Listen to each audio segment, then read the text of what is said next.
Bonjour à tous, bienvenue dans Business Models, l'émission qui vous donne envie d'entreprendre sur Télésud. Aider la planète, sauver le climat peut aussi être lucratif et logiquement, ça attire des entrepreneurs. On en parle aujourd'hui dans Business Models.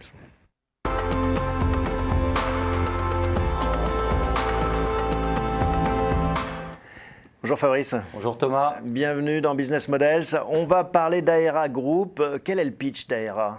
Aera, en fait, valorise les réductions d'émissions CO2 qui sont générées en Afrique par des projets verts pour rapporter des revenus supplémentaires pour les éoliennes, les panneaux solaires, l'efficacité énergétique dans les usines, des fours de cuisson efficaces dans les familles, et donc des technologies bas carbone. Et tout ça permet de générer ce qu'on appelle des crédits carbone qui sont achetés par des industriels européens qui, eux, émettent encore du CO2.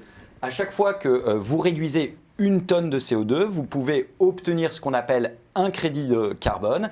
Et ces crédits de carbone, ça vaut de l'argent, ça peut être vendu à des sociétés, soit qui ont envie de compenser leurs émissions de façon volontaire en France, au Canada, parce qu'il y a un problème de réchauffement planétaire et qu'ils émettent du CO2. Et donc, ils ont envie de compenser en achetant des crédits de carbone à des projets qui sont faits au Sénégal, au Gabon, au Congo, Brazzaville, ou alors parce qu'ils ont besoin de respecter des réglementations. Oui, c'est ça. Ils ont envie ou ils sont obligés de le faire. Et c'est un très bon moyen, ce mécanisme, pour inciter tout le monde à être plus vertueux et en effet rendre cette planète respirable pour les futures générations. On va revenir sur, bien sûr, tout ce business que vous avez mis en place, mais auparavant, on s'intéresse toujours un peu à l'actualité. Sur le marché du crédit carbone, j'imagine qu'elle est riche. Très riche parce qu'en fait, aujourd'hui, on a un problème majeur de réchauffement planétaire. La trajectoire des émissions CO2 continue d'augmenter plus rapidement que ce qu'il faudrait pour réduire ce réchauffement et donc ça pose un problème. On est sur quelle trajectoire selon vous ? Parce qu'il y a plusieurs scénarios. La trajectoire en 2030, ça doit être 1,5 degré. Pour le moment, on est quasiment au double, en tout cas un peu moins du double. Et donc ça va avoir des conséquences assez dramatiques et extrêmes dans certaines régions, notamment en Afrique, la région sahélienne. On sait qu'un réchauffement de quelques degrés, c'est une raréfaction des ressources en eau, c'est des problèmes hydriques pour l'agriculture. Et donc, c'est des conséquences en cascade. Là-dessus, il faut peut-être s'arrêter un instant parce que beaucoup de gens se disent bah oui, s'il fait 20 degrés au lieu de 19, finalement, on s'en fout. C'est pas vrai. C'est un petit peu comme quand on a de la fièvre sur le corps humain. Si vous avez 39 au lieu de 37, vous sentez la différence. Et la planète, c'est la même chose. Oui, et puis il y a des points de bascule en fait. Le dérèglement climatique, de temps en temps, à 1 degré, change, modifie les sols, modifie la pluviométrie, modifie l'érosion côtière. Et donc ça a des impacts qui sont majeurs. C'est presque l'effet papillon, c'est-à-dire un petit battement d'aile peut avoir des répercussions économiques énormes. On le voit avec la pandémie du Covid. Entre guillemets, un petit virus peut arrêter le monde entier. Donc, exactement. Alors là, l'actualité, c'est Biden finalement qui va se remettre autour de la table, c'est ça ? Vous pensez que c'est un game changer, comme on dit en bon français ? Alors c'est un trompe-l'œil un peu, parce qu'effectivement il y a une volonté des États-Unis, mais elle ne s'est jamais totalement arrêtée. À l'échelle fédérale, bien sûr, avec l'administration de Trump, mais aux États-Unis, il y a quand même des États, puisque c'est un État fédéral, donc la Californie, d'autres États ont continué l'action climatique, les villes, on connaît l'action de Michael Bloomberg, par exemple, pour ne pas le citer. Et puis les États-Unis, aujourd'hui, c'est un grand pollueur, mais il y a aussi d'autres superpuissances comme la Chine, l'Inde, et eux sont en train de faire la bascule. Aujourd'hui, le plus gros marché du carbone, il est en Chine. La Chine est une superpuissance verte, ça paraît un peu bizarre, mais ça ils va étaient très vite. obligés, ils n'arrivaient plus à respirer à Pékin ou dans d'autres villes mégapoles. Ils n'arrivaient plus à respirer, donc c'était des problèmes de sécurité presque nationale, puisque les gens allaient dans la rue quasiment. Il y a de la désertification, le désert de Gobi. Il y a des problèmes de ressources, encore une fois, d'eau. Il y a des problèmes de pluviométrie. Je pense que tout le monde, vous avez peut-être vu qu'on essayait de transpercer les nuages pour faire pleuvoir dans certaines régions de Chine, donc on essaye d'utiliser la technologie. Ça veut quand même dire qu'il y a des sujets, il y a des enjeux de déséquilibre. Et ça, vous mettez le doigt sur un autre enjeu important, c'est comment est-ce que les pays qui ne sont pas forcément aussi économiquement développés que d'autres essayent de se mettre aussi dans cette mécanique vertueuse, parce que souvent, quand on est en retard économiquement, on est plus pollueur aussi. Il y a une responsabilité historique sur la pollution des pays développés, parce qu'en fait, c'est nous qui avons un peu salopé la planète, pour le dire très directement, pendant la révolution industrielle et jusqu'à il y a encore peu de temps, et même aujourd'hui, on parlait des États-Unis. Donc, comment on peut interdire aux pays du Sud de se développer ? C'est pas possible. Eux aussi ont le droit de faire des sauts technologiques ou d'utiliser, je ne sais pas, le charbon, si c'est l'énergie la moins chère. Donc, comment on fait pour éviter ça sans pour autant les contraindre dans leur développement, on fait ce mécanisme des crédits carbone. C'est-à-dire que S'ils choisissent à la place d'une centrale à charbon, une centrale d'énergie renouvelable, des éoliennes, des panneaux solaires, de la biomasse, de l'hydroélectricité, de la géothermie, s'ils font ces choix-là, eh ben, ils ont une récompense qui sont des crédits de carbone et qui valent de l'argent. Et donc, ça doit rapporter plus de faire quelque chose de vertueux pour la planète que de faire quelque chose de sale. Si je protège une forêt, ça doit me rapporter plus que si je la saccage. Et alors vous qui êtes sur le terrain, vous qui voyez cette bascule, est-ce que vous diriez que ça va dans le bon sens? Est-ce que concrètement, de plus en plus de pays font ce choix vertueux? Il y a des choses qui vont dans le bon sens. Il y a eu beaucoup de projets pionniers en Afrique. Le Sénégal a fait le premier projet éolien en Afrique de l'Ouest, à Bandiaï. Il y a eu 7 centrales ou 8 solaires faites au Sénégal dans les 3 dernières années. Je prends le Sénégal, mais on pourrait prendre la Côte d'Ivoire avec le barrage de Soubré. C'est la plus grosse infrastructure d'énergie renouvelable. Elle est rentrée en service il y a 2 ou 3 ans, donc c'est assez récent. La Mauritanie s'est équipée, le Maroc sur toutes ses côtes s'est équipé en éolienne. Il y a de la géothermie au Kenya. Il y a des choses partout. En Namibie, il y a des petites centrales qui sont en train de se construire. Par contre, ça ne va pas assez vite par rapport à la croissance économique et démographique du continent. Et donc, il faut un signal prix du carbone plus élevé pour que la récompense via les crédits de carbone soit plus importante. On va voir justement pourquoi ce territoire des crédits carbone et cette opportunité attirent de plus en plus d'entrepreneurs.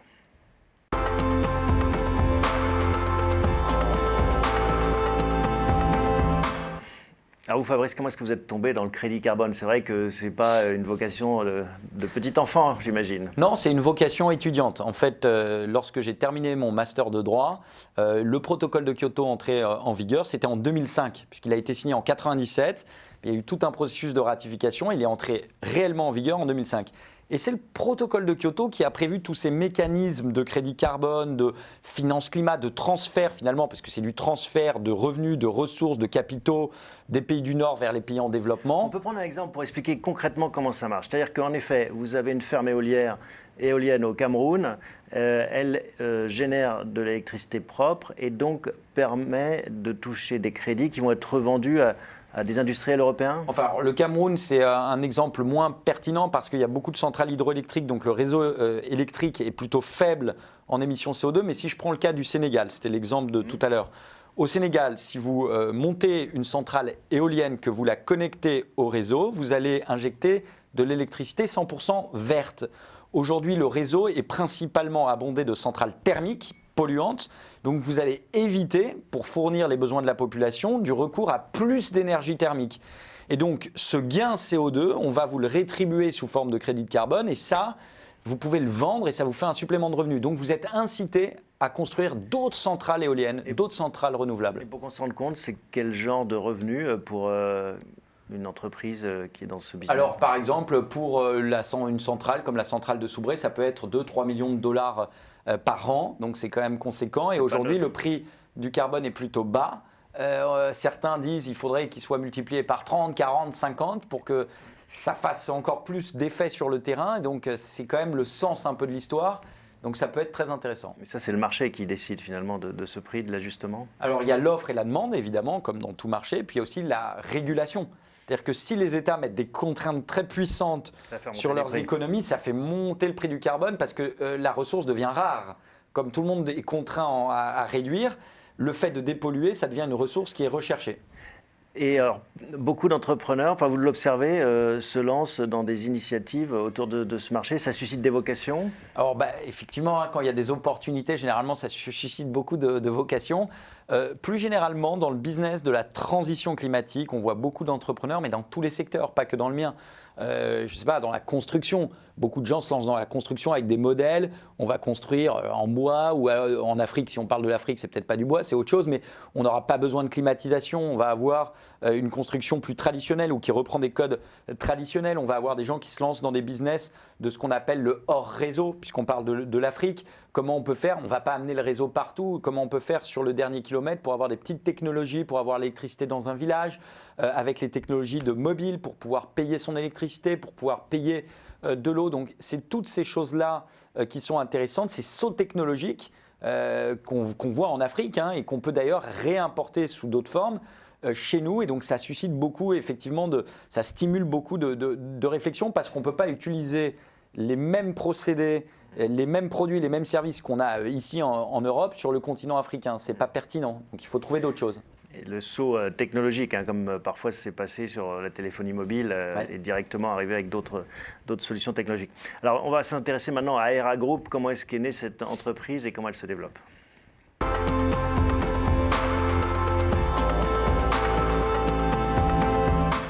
Donc vous nous l'avez dit, c'est né sur les bancs de l'université finalement, cette intuition, cette idée. Tout de suite vous vous êtes dit il y a un business. Oui, parce qu'en fait, dès qu'il y a des échanges, il y a toujours besoin d'intermédiation. Puisqu'en fait, on a des porteurs de projets qui sont dans les pays du Sud et on a des acheteurs dans les pays du Nord. Donc il y a besoin de connecter, il y a besoin de créer les canaux, les tuyaux pour faire en sorte que l'argent dans ces pays-là du Nord, ces entreprises, puisse aller se flécher, puisse aller vraiment arriver dans les projets. Et entre les deux, il y a tout un business de l'intermédiation, c'est du trading dans le pétrole. Le pétrole est produit dans certains pays, il est acheté dans d'autres, et donc il y a des sociétés de trading pétrolier. Moi, c'est la même chose, sauf que c'est dans le vert. Voilà. C'est du courtage, donc ces métiers d'intermédiation. Du trading, du négoce, du courtage. Et ce n'est pas les maisons traditionnelles, finalement, qui ont pris ce marché, parce qu'en effet, ceux qui vendent et achètent du pétrole ou du grain, ils le font aussi. Ils le font aussi. Mais ça n'empêche pas des jeunes pousses aussi de venir se confronter à ça. C'est quand même très technique parce qu'en fait, pour obtenir des crédits de carbone, il y a des processus de certification. On ne donne pas des crédits de carbone comme ça. Donc, il faut se faire tamponner son projet auprès d'organismes comme l'ONU ou d'autres. Et donc, il y a tout un processus qui peut durer 1 an. On a des documentations à remplir, puis après il y a des contrôles sur site pour vérifier. Beaucoup, alors. Il y a beaucoup de paperasse et nous on évite la paperasse aux gens. Et donc ils aiment bien ça. Généralement on n'aime pas beaucoup la paperasse et donc nous on a des ingénieurs qui font toute cette paperasse. Et qui vont sur le terrain, donc c'est-à-dire qu'il faut aller démarcher, taper à la porte des fermes éoliennes ou solaires? Totalement. Nous on a aujourd'hui un portefeuille qu'on a contracté en Afrique de 50 projets dans 20 pays. Je parlais du barrage de Soubray en Côte d'Ivoire, c'est la centrale biomasse Biocala en Côte d'Ivoire, c'est 7 centrales solaires au Sénégal, c'est les centrales éoliennes en Mauritanie, mais je pourrais multiplier les exemples. On en a en Namibie, à l'île Maurice, il y a beaucoup de choses à l'île Maurice, il y a des choses aussi qui se font au Maroc. Et au final, vous avez apporté combien d'argent à ces initiatives vertes Aujourd'hui, un peu plus de 20 millions d'euros. Donc, c'est 20 millions d'euros qui ont été transférés sur le continent concrètement dans ces projets. En combien de temps? 5 ans. Mais ça augmente de façon exponentielle puisque comme ça prend du temps à enregistrer, comme ça prend du temps à mettre en route, puis qu'après il faut monitorer, il faut suivre les projets, il faut faire des processus de vérification, ces 50 projets qu'on a dans notre portefeuille, aujourd'hui, ils ne sont pas tous en phase de production de crédit carbone. Donc chaque année, il y en a des nouveaux qui rentrent en production. Et donc ceux qui étaient là avant, ils continuent à produire. Les nouveaux arrivent. C'est une rente chaque année en fait. Voilà, pendant la durée de vie du projet. Et donc ça s'incrémente, ça s'agrège. Et donc de plus en plus de revenus sont transférés vers l'Afrique chaque année grâce à Aera. Vous parliez de prix du crédit carbone qui pourrait monter 30, 40, 50 fois. On a l'impression qu'on parle du Bitcoin presque. Mais donc du coup, ça pourrait générer presque plus de revenus que l'activité principale? Alors, je ne sais pas, parce que ça reste quand même, pour le moment, une annexe dans les revenus sur les projets d'électricité. C'est la vente d'énergie qui est le principal revenu. Mais c'est vrai que si ça atteint 30 ou 50 fois, ça sera très significatif sur le résultat net. Parce qu'il y a deux choses, il y a le chiffre d'affaires et le résultat net. Généralement, ce qui intéresse une entreprise, c'est plutôt le résultat net. Sur le chiffre d'affaires, la vente d'électricité reste quelque chose de majeur. Sauf que les crédits de carbone, il n'y a pas de coût. Une fois qu'on reçoit cet argent, il y a très peu de coût. Il y a la marge du négociant, de celui qui a aidé, de celui qui a trouvé les acheteurs. Mais à part ça, c'est que du résultat net. Donc c'est très fortement contributeur et c'est ça qui est intéressant. C'est que ça peut augmenter le TRI, le taux de retour sur investissement des projets, et donc faire basculer le choix des investisseurs vers des technologies vertes, vers des technologies bas carbone. À propos de marge, l'émission s'appelle Business Model. En fait, c'est quoi l'ordre d'idée en fait, de votre business model? Vous prenez donc une commission entre l'achat et la vente? Nous, soit on achète à prix fixe, donc on prend un risque de marché, et donc après on revend. Généralement, on espère que ce soit à un prix plus élevé. Donc si les marchés s'envolent, notre marge s'envole avec, mais nous, on a proposé aux porteurs de projet une sécurité de prix. Et généralement, c'est lui qui choisit. Soit il opte pour ce système parce qu'il préfère avoir de la visibilité, soit il nous dit non, moi je pense que les marchés vont monter, et dans ce cas-là, je veux être payé un pourcentage. Et dans ce cas-là, nous, on achète à prix ce qu'on appelle flottant, et on donne, 80%, 85%, 75% selon les situations, du prix qu'on réussit à obtenir sur les marchés. Enfin, ce n'est pas vraiment les marchés parce que c'est du gré à gré. Donc, il faut vraiment aller trouver. La question, c'est qu'il faut taper à la porte pour sourcer ces crédits carbone et ceux qui émettent finalement cette énergie verte. Et en face, est-ce que c'est plus facile à vendre ou est-ce qu'il faut aussi aller taper à la porte des uns et des autres, des grands industriels? Alors maintenant, comme il y a beaucoup de demandes, c'est plus facile. On a besoin peut-être de moins taper, puis on est un peu connu, donc les gens viennent nous voir. Mais c'est vrai que quand le marché était à des niveaux très bas, il fallait plus que taper la porte, il fallait rentrer par la cheminée, la fenêtre, enfin, c'était compliqué. Aujourd'hui, c'est beaucoup mieux parce qu'il y a une demande qui est très forte. Donc le marché est plutôt favorable pour les porteurs de projets. Est-ce que ça va être un marché centralisé? Vous parlez de gré à gré, c'est en effet, chacun crée un peu son marché. Est-ce qu'à un moment donné, on pourrait imaginer une bourse plus centralisée? Il y a des bourses. En fait, il y a plein de bourses. Le marché, il n'y a pas deux marchés du carbone, il y a des marchés du carbone. Il y a 90 systèmes dans le monde. Ça représente aujourd'hui 60 milliards d'euros consolidés. Le marché sur lequel nous, on intervient en Afrique, il représente 300 millions. Donc, c'est une toute petite partie, les crédits de carbone. Tout le reste, ce sont des systèmes de quotas CO2 dans les pays. Donc, c'est par exemple le Mexique qui dit à ses industriels, je vous donne des quotas CO2 et je vous donne un objectif de réduction. Et celui qui en a trop peut revendre à celui qui en a pas assez. Donc, ça, c'est des systèmes de trading. Et donc, il y a plein de bourses qui permettent d'échanger ces produits. Sur les crédits de carbone, vu que ce ne sont pas des produits qui sont fongibles, ce n'est pas pour la réglementation principalement, c'est pour la compensation volontaire. Chaque entreprise qui achète choisit son projet. Ouais. Donc il y a presque une dimension aussi philanthropique, ONG. Oui, il y a une dimension en tout cas d'engagement, je préfère le dire comme ça, d'engagement d'entreprises qui comprennent que il faut qu'elles compensent leur impact sur le climat. Alors, elles le font en réduisant leurs propres émissions, en investissant elles-mêmes sur leur site industriel, etc. Mais il y a des niveaux d'émissions qui sont incompressibles. Et donc, pour ça, elles compensent. Et donc, c'est plus une compréhension qu'elles ne pourront plus vendre, elles ne pourront plus agir, elles feront face à des risques réglementaires, elles ont des obligations de reporting, de comptabilité. Donc, c'est entre la RSE et, franchement, le cœur du business. Combien de personnes maintenant chez Aera? 12 personnes aujourd'hui. Et alors c'est une petite boîte. Oui, mais une petite boîte qui se développe bien. L'ambition, c'est d'aller où? Alors déjà, l'ambition, c'est d'être rentable. Depuis le premier jour, on est rentable. L'année dernière, c'était notre 5e année. On a fait 5,9 millions de chiffre d'affaires pour à peu près 1,3 million d'euros de résultats courants avant impôt. Donc ça, c'est très important pour nous d'être profitable parce que c'est la pérennité d'une entreprise. C'est ce qui nous permet de nous développer. On anticipe en 2021, pour donner un ordre de grandeur, un chiffre d'affaires compris entre 10 et 15 millions d'euros. Donc une très forte croissance. Ouais, une très forte croissance. Oui, mais finalement, c'est parce que le prix monte. Donc j'allais dire presque, c'est pas de notre fait. Ouais, le prix monte. C'est pas parce donc, qu'il y a plus de projets. On en fait plus aussi, donc il y a un effet volume et il y a un effet prix. Donc quand vous mettez les deux moteurs combinés, ça fait une croissance comme ça. Et puis on a nos stocks, ça c'est aussi quelque chose qu'on regarde beaucoup chez nous, puisque il y a un temps de latence entre le moment où vous contractez et le moment où les crédits carbone sortent de terre, si j'ose dire. Et donc nous, nos stocks sont quasiment de 20 ou 30 millions de tonnes, je ne sais plus, mais enfin ça augmente tellement rapidement. C'est très massif et c'est ce qui nous permet de nous valoriser aussi fortement et peut-être dans 3-4 ans de passer encore une autre étape. Donc ça, c'est un actif. C'est un actif. Comment est-ce que vous voyez justement ces autres étapes? C'est quoi votre rêve? Alors déjà, on a ouvert notre capital. Alors moi, si vous me parlez de mon rêve, c'est pas d'ouvrir mon capital ou de m'introduire en bourse. Mon rêve, c'est pour l'instant. Alors pour l'entreprise. Pour l'entreprise, on a ouvert notre capital. On a vendu 35% à Arise, qui est une joint venture, une société commune entre Olam et Africa Finance Corporation, qui est basée à Lagos. Ça a permis de valoriser la société sur une base de 28,5 millions d'euros. Donc c'est déjà un premier marqueur pour nous et c'est une reconnaissance externe et c'est important. Ça nous aide aussi à nous structurer parce qu'on a quelqu'un d'autre qui est chez nous. Donc du coup, ça renforce tous nos process de conformité, d'audit, etc. Et c'est très important dans l'univers du trading. Et l'objectif peut-être à 3-4 ans, ça sera un listing ou en tout cas de s'introduire peut-être sur un marché boursier pour coter une partie de notre capital et offrir aussi aux gens la possibilité de participer à cette aventure. De fortes ambitions donc. On va s'intéresser maintenant à vous qui êtes derrière cette aventure.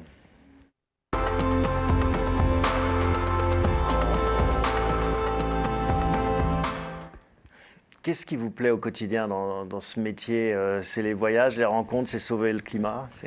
En fait, c'est d'avoir vraiment un impact concret dans les pays dans lesquels on intervient. C'est-à-dire qu'on voit physiquement les projets se faire, on voit physiquement des usines se monter, on voit des personnes qui sont recrutées en partie grâce aux revenus qu'on apporte dans les projets. Et ça donne un plaisir fou parce que c'est super concret. Il y a beaucoup de baratin sur le climat. Nous, on ne baratine pas beaucoup. D'ailleurs, notre baseline, je le dis en mauvais français, mais notre slogan, c'est Cash for Climate. En français, ce serait du pognon pour le climat. Il y a beaucoup de baratin. Non, nous, ce qu'on veut, c'est de l'argent pour ces projets. Et c'est intéressant parce que souvent, la finance a une image éthérée en se disant, voilà, c'est de la spéculation. Certes, une partie, mais ça sert aussi à changer le monde et concrètement à changer les choses sur le terrain. Bien sûr, ils en ont besoin. Au Ghana, on accompagne un projet de four de cuisson. En Afrique, il y a un certain nombre de populations qui utilisent du bois de feu et du charbon de bois pour cuire les aliments. Ouais. Donc nous, au Ghana, on a monté une usine, il y a 250 salariés qui produisent des petits fours de cuisson qui ont une haute performance énergétique et qui permettent de réduire de moitié le charbon de bois. Et souvent, ça vient de la déforestation. Mais c'est super concret. Il y a 250 familles qui vivent grâce à ça. Alors au début, quand on préparait l'émission, je vous ai demandé pourquoi se limiter à l'Afrique. Vous avez rigolé. Oui, parce qu'il y a 54 pays, donc c'est une drôle de question. Enfin, il y aura 4 milliards. C'est même pas un marché, c'est 54 marchés. On n'est même pas présent partout. Le Nigeria, c'est un pays continent, on n'y est pas. On aimerait y être très rapidement. On n'est pas en Afrique du Sud, on n'est pas en Algérie. Donc, il y a plein de pays encore qui restent à défricher. Puis même dans les pays dans lesquels on est. L'Afrique sera 4 milliards d'habitants en 2100. C'est le continent qui a aujourd'hui le plus de croissance économique. C'est celui où il y a de l'innovation, où il y a des idées. Où il y a une jeunesse, et donc moi je crois que c'est l'avenir du monde, donc je suis content d'être là où se joue l'avenir du monde. Et l'avenir pour vous, alors on a parlé de celui d'Aéra, mais pour vous en tant qu'entrepreneur, comment est-ce que vous le voyez ? C'est de continuer ce que je fais, d'exécuter bien ce que je fais, parce qu'aujourd'hui on a, vous savez quand on est entrepreneur, c'est déjà dur de trouver les bons ingrédients pour que la sauce soit bonne, pour que le plat soit réussi. Une pincée de sel de plus ou un coup de poivre en moins, c'est plus du tout le même goût. Et donc, nous, on a trouvé aujourd'hui des ingrédients qui fonctionnent. Et donc, c'est de se concentrer sur ces ingrédients très fortement, de rien bouger, juste de renforcer, d'exécuter. Parce que l'histoire entrepreneuriale et l'introduction et la valorisation peut-être à centaines de millions d'euros, on la tient. Elle est là, elle existe aujourd'hui. Moi, je le sais, elle est là. C'est uniquement si on exécute bien, on va y arriver. Il n'y a pas de sujet là-dessus. Et l'émission s'appelle aussi Business Model parce qu'on fait référence aux personnes qui peuvent vous inspirer, aux rôle modèles. Est-ce qu'il y en a ? Est-ce qu'il y a des figures de l'industrie proches, anonymes ou connues qui vous inspirent ? Non, parce qu'en fait, le modèle, si j'ose dire, on le crée tous les jours en faisant par nos actions et de temps en temps, on est déçu de soi. En fait, c'est les actions quotidiennes qui façonnent le modèle qu'on voudrait être. Et puis, ce n'est pas un modèle, c'est souvent des bribes prises ici et là, c'est des idées. Ce n'est pas des gens dans l'industrie forcément ou dans le commerce, ça peut être des artistes. Mais c'est pas Warren Buffett ou… Pas du tout, moi ça m'inspire plus des poètes et des artistes et des gens qui sont hors du monde des affaires parce qu'ils ont des visions, ils ont des idées, ils ont des sensibilités. Et je pense que un bon homme d'affaires, c'est quelqu'un qui est sensible, qui sait sentir des ondes, parce qu'il y a de l'impalpable dans les affaires. C'est quand même signer un contrat, c'est faire confiance à quelqu'un à un moment donné. C'est faire confiance, et ça c'est super important. Ceux qui m'inspirent réellement, c'est les entrepreneurs que je vois en Afrique, dans mon quotidien, et qui sont hallucinants, qui se bougent. Le type qui a monté cette usine de 250 salariés, avec des bouts de ficelle, qui marche, qui truc, c'est incroyable ce qu'il fait. Et ça, le télétravail ne remplacera pas cette confiance et ces ondes dont vous parlez. Les visios, c'est un peu compliqué de faire passer toutes les ondes. C'est clair. Mais on ne va pas faire le débat de télétravail. Non, on ne va pas faire le débat. Un dernier point que j'aurais abordé avec vous, parce que le temps tourne. Vous êtes aussi investi au MEDEF. Oui. Vous avez un engagement public. Pourquoi ? Je crois que c'est très important quand on a reçu beaucoup. Moi, j'ai beaucoup reçu dans ma vie. J'ai eu de la chance. J'ai eu une jeunesse, comme on peut dire, plutôt dorée. J'ai eu cette histoire entrepreneuriale qui est réussie. J'aime beaucoup mon pays. Je pense qu'à un moment, il faut aussi faire pour les autres. Alors, je le fais par mon entreprise d'une certaine façon, mais s'engager pour son pays, s'engager pour des valeurs auxquelles on croit, je pense que c'est important. Et chacun doit le faire, pas tout le temps, mais pour une période. Et je le fais là pour une période qui est de 5 ans. On a déjà fait 3 ans. Mandat président du MEDEF, Geoffroy Roux de Bézieux, ça dure 5 ans. On en a fait 3. Donc il reste 2 ans.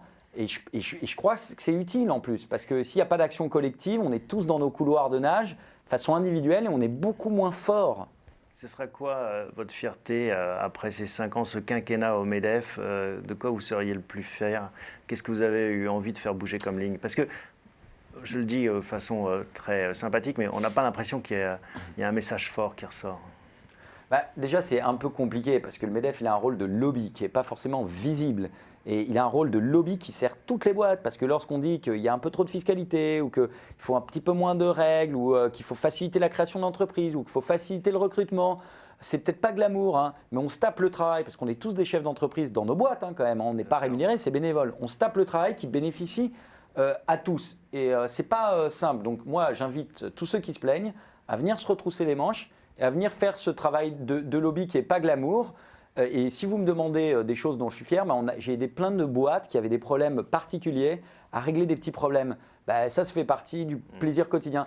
Là, on monte la REF francophone pour stimuler la francophonie économique. S'il y a une chose que j'aimerais qu'il reste de ce parcours au MEDEF, c'est ça, c'est la francophonie économique, parce que l'espace francophone, il y a des flux croisés d'investissement à faire. Si le français, qui est une langue qui est en partage, alors pour certains qui est une langue qui a été subie, qui a un fait historique, si le français n'est pas une langue qui est une langue d'opportunité, qui crée des opportunités, ça sera une langue morte.